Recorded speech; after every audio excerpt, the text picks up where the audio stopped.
Hello students, पिछले video में हमने सीखा त्रिभुज तीन भुजाओं से घिरी एक आकृति होती है जिसमें तीन शीर्ष होते हैं, तीन भुजाएं होती हैं और तीन कोण होते हैं।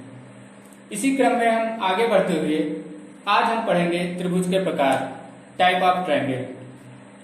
इसे समझने के लिए हम इसको दो भाग में विभाजित कर देते हैं। एक बार हम समझेंगे कि भुजा के आधार पर कितने प्रकार के त्रिभुज होते हैं और फिर उसके बाद में कोण के आधार पर कितने प्रकार के त्रिभुज होते हैं।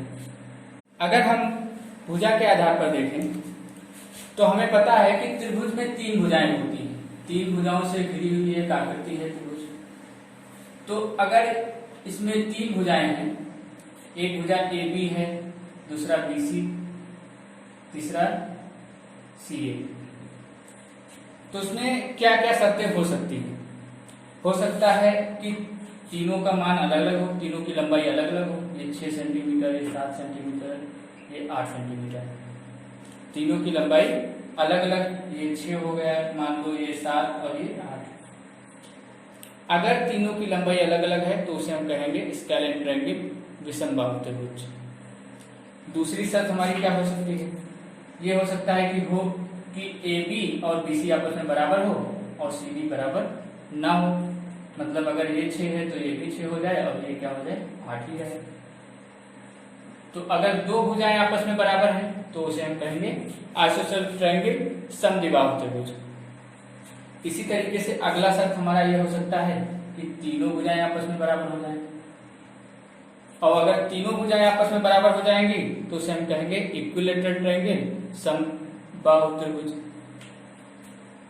इस प्रकार हमने देखा कि भुजा के आधार पर त्रिभुज को तीन भागों में विभाजित किया जा सकता है।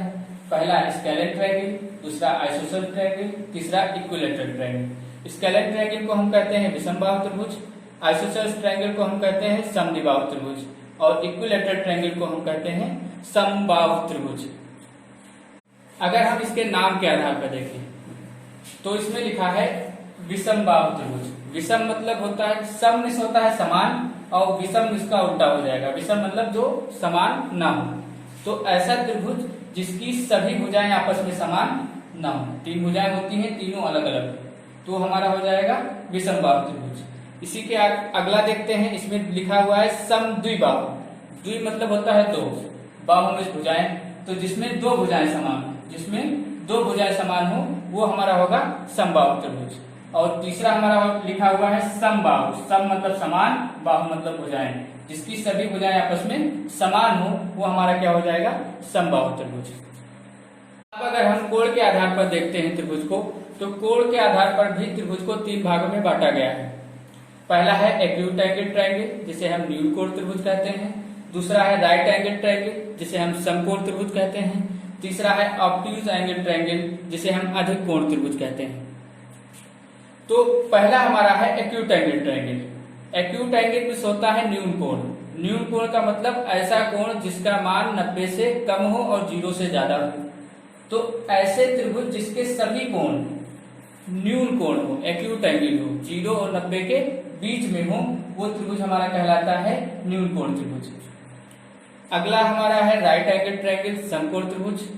समकोण त्रिभुज में ये लिखा हुआ है राइट एंगल। राइट एंगल मतलब होता है 90 अंश।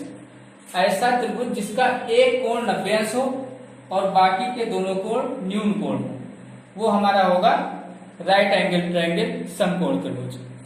तीसरा हमारा है obtuse angle triangle. Obtuse angle मतलब होता है अधिक कोण, मतलब 90 से ज्यादा और 180 से कम।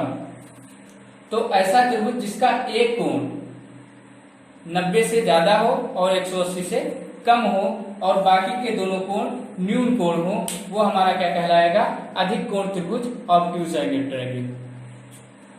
इस वीडियो में हमने त्रिभुज के प्रकार के बारे में पढ़ा।